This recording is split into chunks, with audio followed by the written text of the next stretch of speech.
Shirley here with Sirius Dallas Moon. This is Venus hour, Saturn day. Venus is ruling the ascendant and she is separating from the square to Saturn and Neptune. Midheaven is ruled by the moon and the moon is in Scorpio, but it's approaching the happier decan of Scorpio. And this is Mars ruling that moon is conjoining Al-Qaid, protection from misfortune, protection of travelers, the protection of the big bear, and of course, the destruction of cities, which is very protective. Um, uh, I wanted to take a sneak peek at 2026. So, and Mercury is of course retrograde, which is an excellent time to do stuff that we will need to do over. Um, I woke up today to a wonderful meditation.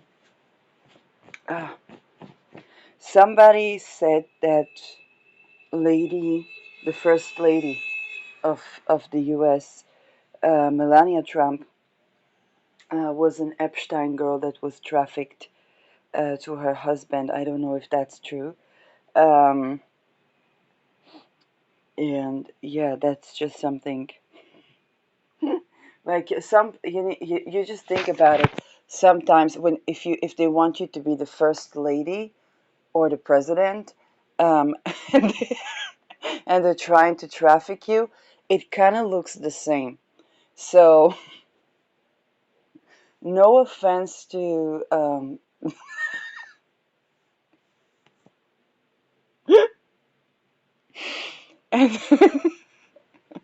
it's like think about it.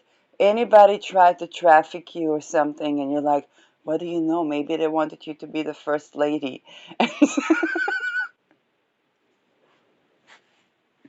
um, I kind of like you gotta make public roles a bit more attractive to, to our sexual health and sexual sovereignty, is what I'm saying. Um, yeah, let's take a look at 2026. I kind of want to have mm, trying to do that. Let's do the annual because it's annual astro calendar makes more sense than monthly. 2026. We have transits, ingresses. Let's begin with the ingresses and retrogrades. Retrograde is something always good to look at. Um, Mercury. Mercury will be retrograding in Pisces, Cancer, and Scorpio. So that's the signs at which Mercury will be retrograde are important because this year we have the fire signs. And it's kind of a Me Too scandal. Every time something touches Leo, it gets Me Too. It took me time to understand why, and I'm still delineating. Like it's not Venus, it's not Libra, which is justice. It's just the Sun. Um, so I guess that I have no idea, but that is what is happening, and this is the facts. Okay, so sometimes the data doesn't look like something we predicted, and then we have to come up with new ideas. Um, but we know that when Venus was in Leo, when Venus was retrograde in Leo, when the nodes are touching on Leo, anything that goes through Leo is like a royal divorce or something. Yeah, that is so. Now the water signs. Take into consideration that astrologers we read a chart and there is a nervous system associated with that. Very likely we're saying things that trigger a lot of things that people already know about and we don't. Okay? um, So water signs. What does it mean for Mercury to retrograde in a water sign? I think it was 2018-19 when we had Mercury retrograding water signs. And water signs are not the home of the detail oriented, compartmentalizing, disintegrating, checking the components of something. Because, in English, for water, you don't say many water. Okay, for powder you don't say how many sugar. Okay, you say how much, and that is because it's non-countable. And so Mercury in the water sign has this, and it's even difficult to say how much water. We say, I don't know, a liter, but it's not something that you can break into parts. I even heard that actually very clear water, because they're so chemically responsive, could actually kill people. So we need our water to be mineralized, to drink them, and not pure clear water, because that H2O is too responsive, and it would basically take our body down the toilet, I guess. So yeah, I don't know, if I'm not a chemist, I don't know if that's true. Um, yeah. So that puts the old joke of, there's a pollution in the there's a pollution of, don't open the yeah, don't drink tap water, there's a pollution. What is that? It is, um, uh, bihydrogen monoxide. So that joke is actually true. It is actually harmful. So that is what I think about when Mercury is going to be retrograde in the water sign. And that is something along the lines, because Mercury is also ruling jokes, but something along the lines of trying to take water apart to their components, and something that looks very obvious, when we actually look at the underlying components, which are also invisible. The water signs and the air signs are very invisible. Okay, you cannot, when you cannot see most of the frequencies of gas, um, and when it comes to the water is pretty clear. Okay, it's only the pollution that gives us the colors, or the depth of something that reflects something that gives us the colors. Um, and that is why Mercury in general is having a hard time, because this is the Mercury that describes a very real reality that is not immediately observable or immediately tangible. With the water signs, it is felt. So what we're expected in 2026 is to rethink emotional intelligence, because Mercury is a type of intelligence, and water is a type of intelligence that's to do with our emotions.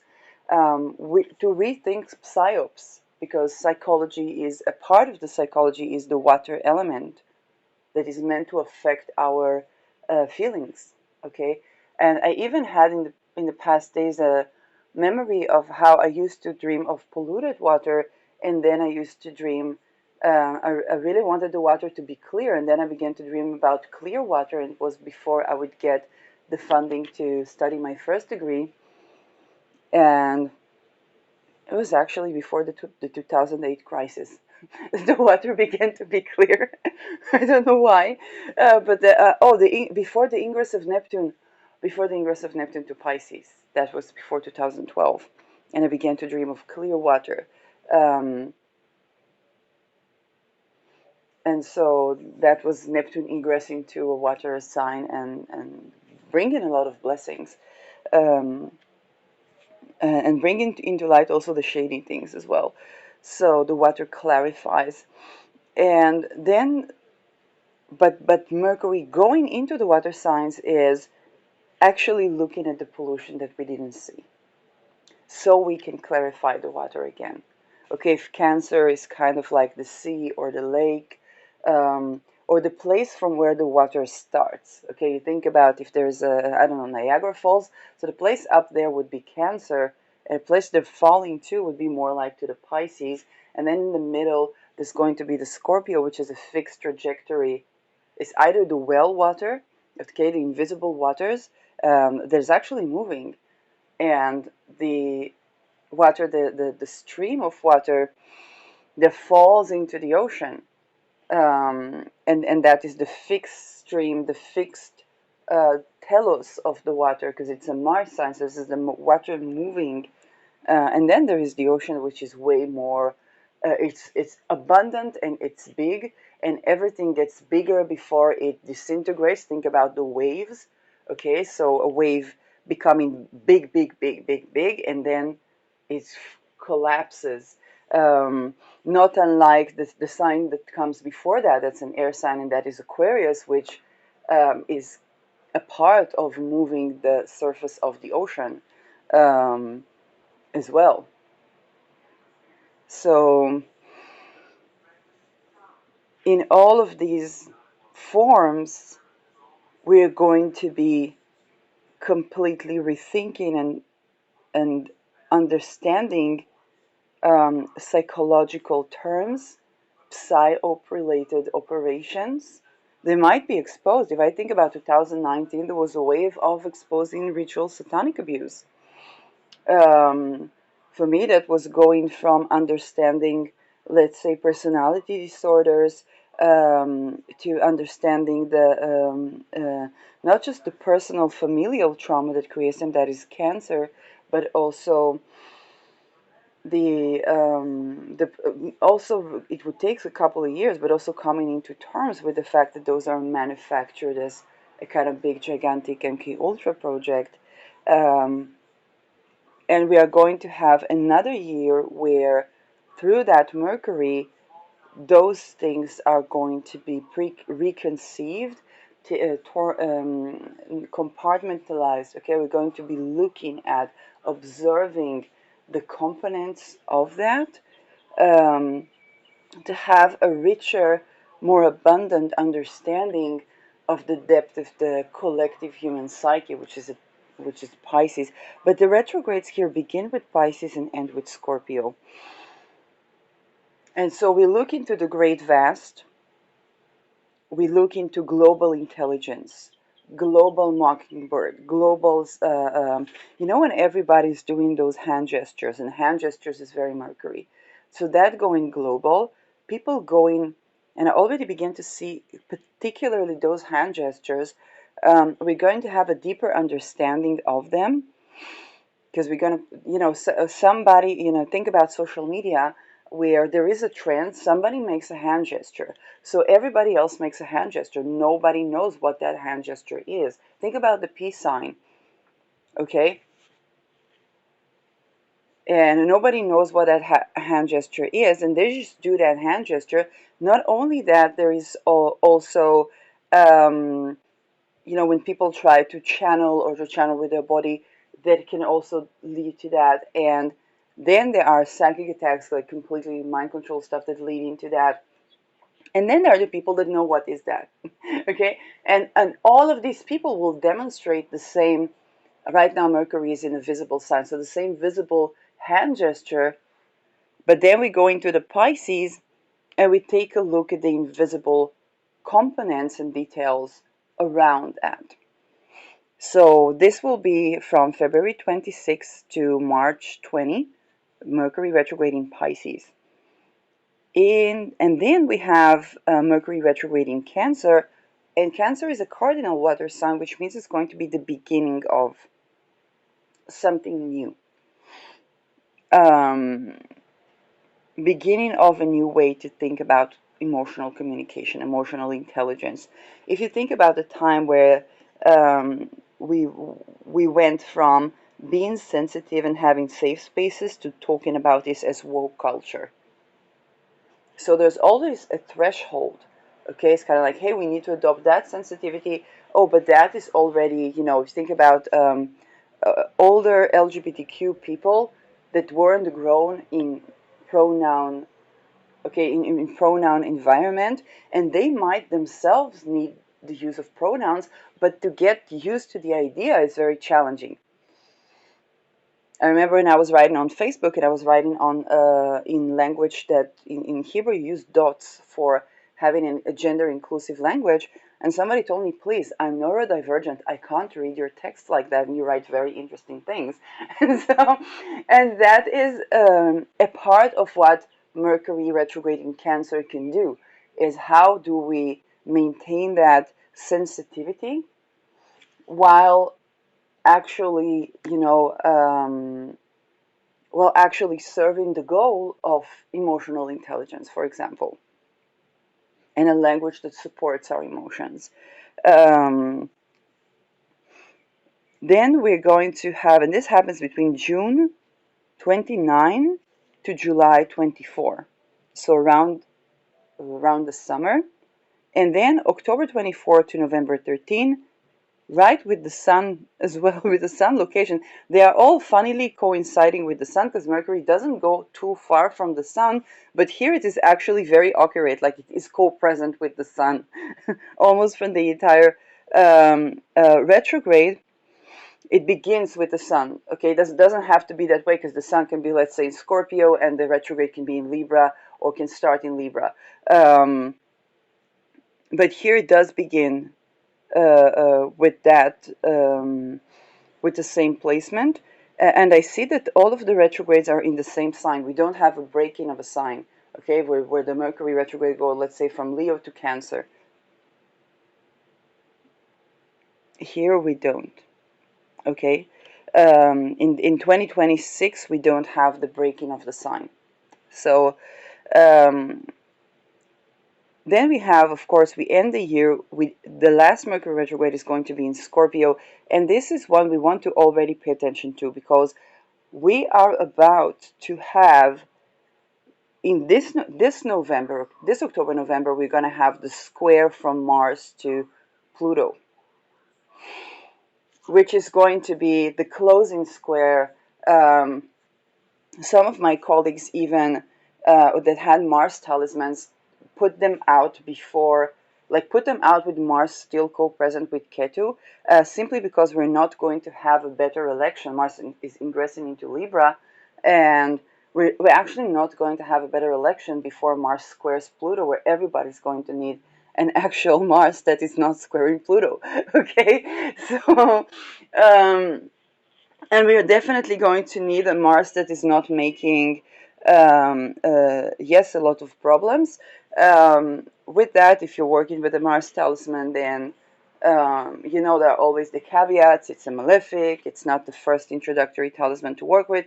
And if you are a night chart, then the Aries Scorpio placements might be more compatible. Not always, but it's something to think about.